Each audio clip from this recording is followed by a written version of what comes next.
తిక్కన సోమయాజి రాసిన 2 పద్యాలు ఈనాటి ప్రపంచమంతా అనుసరించదగిన ధర్మ మార్గాలు. ఒక పద్యం కురుక్షేత్ర యుద్ధానికి ముందు రాయబారంలో కృష్ణుని చేత ధృతరాష్ట్రునికి హెచ్చరికగా చేయిస్తే, మరొకటి యుద్ధం తరువాత విదురుని చేత నీతి పలికించాడు. 2 సందర్భాలలోనూ శ్రోత ధృతరాష్ట్రుడే.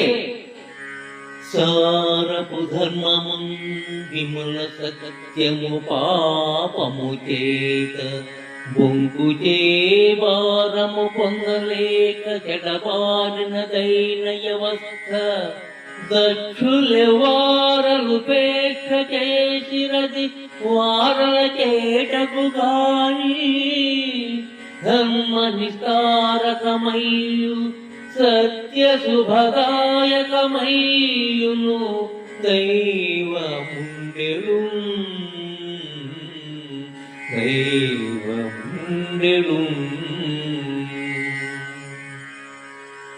సారమైన ధర్మము పాపము చేతను, విమలమైన సత్యము అబద్ధము చేతను చెడిపోతూ ఉంటే, సమర్థులైన వారు దానిని చూస్తూ కూడా అడ్డుకోకుండా ఊరకుంటే అది ఆ సమర్థులకి చేటును కలిగిస్తుంది.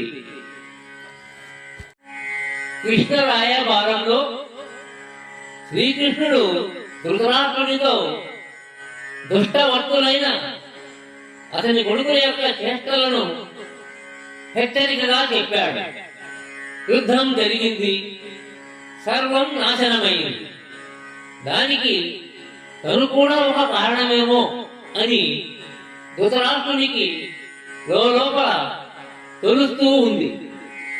విదురుని పిలిపించుకుని మంచి మాటలు చెప్పమన్నాడు.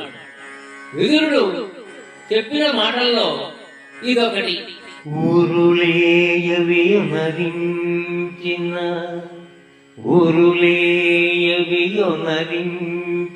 నరవరా అప్రియము తన మనంబునకగు తారులకున విషయకునికి పరాయణము పరమధర్మ పథములకెల్లం పరాయణము పరమధర్మ పథములకెల్లం. ఇతరులు ఏ పని చేస్తే మనకు బాధ కలుగుతుందో ఆ పనిని ఇతరులకు మనం చేయకూడదు. అన్ని ధర్మాలలో కల్లా ఉత్తమమైన ధర్మం ఇదియే.